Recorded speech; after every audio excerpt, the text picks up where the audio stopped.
속 들여다봐야죠. 알쏭달쏭 심리학입니다. 심리학자 정혜인 교수 함께하죠. 안녕하세요. 네, 안녕하세요. 정혜인입니다. 오늘 하늘 보셨어요? 네, 너무 파랗던데요. 너무 예뻐가지고요. 이 맨날 365일 이런 하늘만 계속 있었으면 좋겠습니다. 네. 자, 오늘 어떤 이야기 할까요? 오늘은 아시안게임 이야기를 좀 해보려고 합니다. 아시안게임하고 심리하고 무슨 상관이 있다? 아니, 근데 재밌긴 재밌었어요. 저는요, 네. 뭐 주요 경기뿐만 아니라 그 e스포츠하고 비보이 게임까지 네. 저는 뭐 다 챙겨봤다는 거 아닙니까? 네, 아마 많은 분들이 즐겨보셨을 텐데요. 2022 항저우 아시안게임이 엊그제 막을 내렸죠. 한국은 금메달이 42개, 은메달은 59개, 아마 동메달은 89개로 전체 3위를 거두었습니다. 저는 지난 토요일 결승 경기였던 한일전 축구가 개인적으로는 가장 재밌게 본 경기가 아닌가 싶습니다. 축구 좋아하시는구나. 저는 그거요, 롤러스케이트. 결승에서 만세 부르다가 금메달 뺏긴. 어찌나 화가 나든지 말이죠. 네, 사실 전 스포츠를 그렇게 좋아하지 않습니다. 축구를 봐도 야구를 봐도 게임의 규칙을 익히면서 보는 것보다는 그냥 지금 승률이 어떻게 되는지 또 누가 득점을 했는지에만 관심이 있습니다. 갬블러의 기질이 있으신가 봅니다. 그런데 참 이상한 게 저처럼 평소에 아무런 흥미나 관심도 없는 스포츠 경기인데 올림픽이나 아시안게임처럼 특별한 명칭이 달리면 나도 모르게 흥분하게 된다는 겁니다. 맞아요. 평소에는 뭐 축구장 한 번 안 가고 야구장 한 번 안 가고 그러다가 국가대항전 하면 다들 열광하잖아요. 네, 맞습니다. 네. 그런데 거기에서 또 한 발 더 나가서 만약에 결승전에서 한국이 승리라도 했다 이러면 경기장에 애국가가 울려 퍼지고 이상하게 마음이 뭉클해집니다. 그리고 경기장의 모든 우리 편이 한마음이 되는 경험을 하게 됩니다. 예. 평소에 내가 어떤 경기에 관심이 있건 없건 중요하지도 않고 언제 이런 마음이나 생각이 생겨났는지도 알 수가 없습니다.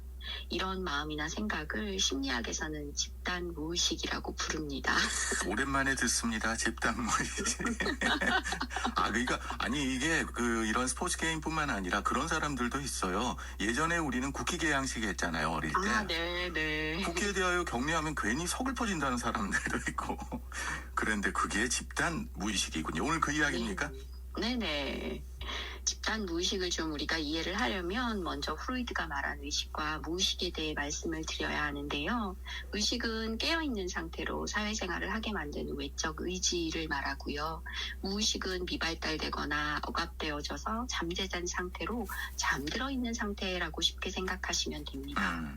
잠들어 있는 상태이기 때문에 우리 무의식은 의식과는 달리 쉽게 인식하기 어려운 특성이 있습니다. 그래서 꿈과 연결시키는 경우도 많고 그렇잖아요. 네, 맞습니다. 네. 그렇지만 노력을 좀 기울이면 기억이 나는 내용이나 개인적인 갈등, 해결되지 않은 도덕적인 문제나 나의 안에 격앙된 감정들이 말실수로 표현이 되거나 말씀 주셨던 꿈의 형태로 나타나기도 합니다.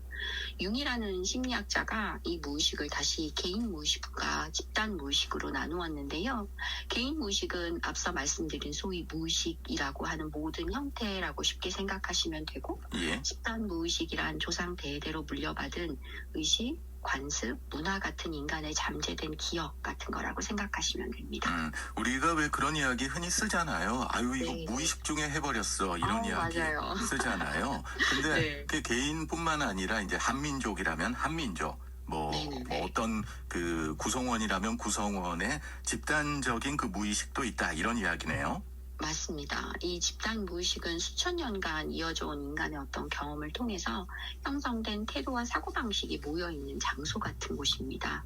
그래서 이런 경험들은 접근하기 힘든 무의식의 깊은 곳에 심상, 이미지의 형태로 잠들어 있습니다. 융은 이것을 원형이라고 불렀습니다. 우리가 원형에 의식적으로는 접근을 할 수는 없지만 특정한 경우에 발현된 어떤 상징적 이미지는 파악할 수 있다고 했습니다. 그래서 집단 무의식 속 원형은 인간이라면 모두 가지고 있는 것이고 상징을 통해서 우리는 그것을 인식하게 되는 겁니다. 근데요, 제가 늘 네. 궁금했던 게 그겁니다. 우리가 민족이라는 의식도 사실은 19세기에 생긴 거잖아요. 그렇죠. 그러니까 네. 이런 집단 무의식이라는 게 저도 융 읽으면서 제일 옛날에 고민거리가 그거였었는데 이게 네. DNA를 통해서 유전이 되는 건지 아니면 교육을 통해서 만들어지는 건지 이게 궁금하더라고요. 융은 DNA를 통해서 마치 유전되는 것처럼 이야기를 하고 있습니다. 예. 왜냐하면 교육을 통해서 이게 만약에 되는 것이라면 집단 무의식이라고 하는 것은 무조건 가르쳐야지 배울 수 있는 게 되죠. 그러니까요. 예. 그러니까 집단 무의식이 존재하기 때문에 융은 신생아의 정신이 아무것도 들어있지 않다고 생각하면 안 된다라고 이야기를 했고요. 그래서 유전에 의해서 미리 결정되어져 있고 특수한 준비 상태로 나와서 그 감각 자극들을 통해서 이 유전된 본능에 따라 이 모든 것들은 선험적인 체험과 같은 것이라고 이야기를 했습니다. 약간 난 아기가 태어날 때부터 그걸 가지고 그걸 이제 심리학에서는 이제 융은 원형이라고 불렀다는 거죠. 네, 맞습니다. 그렇기 때문에 이런 집단을 대표하는 상징물로 스포츠 환경에서 선수들은 똑같은 유니폼을 입거나 같은 응원가, 마스코트, 깃발, 응원 도구 같은 것들을 동일하게 맞추고요. 집단의 행사인 절차인 국민의례, 개회식, 회회식, 그리고 선수들끼리의 인사, 치어리더의 응원전에서도 집단 무의식의 상태로 들어가게 만드는 거죠. 이 상태에서 각 개인은 집단 정체성을 갖게 되면서 그 상태가 바로 집단 무의식의 상태로 들어가서 그 안에 존재하게 되는 겁니다. 네. 그러니까 시합에 이겨서 우리가 같이 느끼는 어떤 벅차오르는 정서는 그 팀의 선수들은 물론 경기장에서 응원하던 응원단, TV를 통해서 경기를 관람하던 관람객들을 포함해서 모든 구성원들의 결석과 통합의 경지에 도달하게 만드는 거죠. 그러니까 스포츠 별로 안 좋아하는 사람도 그런 경우가 생기고 예를 들어가지고 임진왜란 때 원균의 자손도 이순신 장군 이기는 거 보면은 뭉클하다니까요. 그게 다 집단 무의식이 아닐까 저는 생각합니다. 네, 재밌는 예를 들어주시긴 했는데요. 그 안에는 아마도 조금 전에 말씀 주셨던 것 안에는 아마 한국인만이 가지고 있는 한이라는 정서와 또 연결할 수도 있을 것 같습니다. 예. 수많은 어떤 외세의 침략과 약탈 같은 전쟁으로 인해서 우리 선조들은 가족, 친구, 고향을 모두 잃었고 극기하는 나라를 잃은 서름을 겪죠. 그 서름이 우리 선조들 속에 오랜 시간 머물러서 그 아래로 흐르는 물처럼 다음 세대로 흘러갑니다. 그 결과 우리는 한 번도 경험해 보지 않은 그 서름의 정서인 한을 갖게 되는 겁니다. 그런 게 있는 것 같아요. 우리는 한이라고 이야기하는데 오랜 동안 식민 지배받고 침략받았던 여러 나라들이 있잖아요. 네, 맞습니다. 포르투갈 사람들도 그 사우다시라는 정서가 있거든. 우리 한하고 똑같아요. 네, 맞습니다. 똑같은 정서가 있고 한데 우리 안에 이건 좀 없었으면 좋겠는데 한을 가지고 있는 거군요. 그럴까요? 네. 일단 태어나자마자 외국에 입양되어서 한 번도 들어보지 못했던 아리랑은 성인이 되어 듣게 된다면 어떻게 될 것 같으세요? 또 말을 제대로 못하는 어린애가 구슬픈 민요를 들려준다면 또 어떤 일이 벌어질까요? 강강수월래를 부르면서 손에 손을 잡고 도는 달맞이 놀이를 누가 가르쳐준 적이 없어요. 그래도 우리는 자연스럽게 할 줄 아는 것은 또 왜일까요? 그러니까 말귀를 알아듣지도 못하고 말을 할 줄도 모르지만 한국인이라면 누구나 그런 어떤 집단 무의식의 한이라는 정서를 갖게 되는 거죠. 제가 좀 삐딱해서 그런지 예전에 왜 그런 프로그램이 있었잖아요. 어릴 네. 때 입양된 사람이 아리랑 멜로디, 아리랑 노래를 들으면서 눈물을 흘렸다 이런 이야기를 들으면서 네. 과연 하는 좀 의심을 했고 전 솔직히 그랬어요. 의심을 했거든요. 네. 아닐까요? 네, 아닙니다. 사실 제가 오늘 이런 집단 무의식에 대한 말씀을 드리는 건 아시안 게임으로 인해서 우리가 한국인이라면 또 같은 민족이라는 집단 무의식을 경험했지만 그것을 넘어서서 민족과 시대를 초월하는 집단 무의식도 존재함을 말씀드리고 싶기 때문입니다. 저는 그것을 스포츠 정신에 존재하는 공명정대함, 공동체 의식, 인간에 대한 존중들이라고 말씀을 드리고 싶습니다. 스포츠 정신이 아름다운 건 스포츠 활동을 하면서 바람직한 행동 규범을 배우고 스포츠를 하는 사람들이 가져야 할 마음가짐과 행동 양식을 알아가기 때문이거든요. 그렇죠.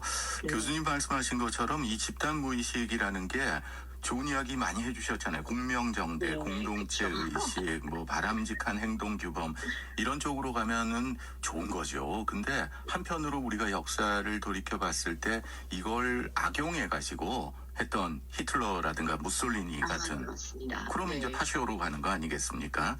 그렇죠. 좀 위험할 수도 있을 것 같아요.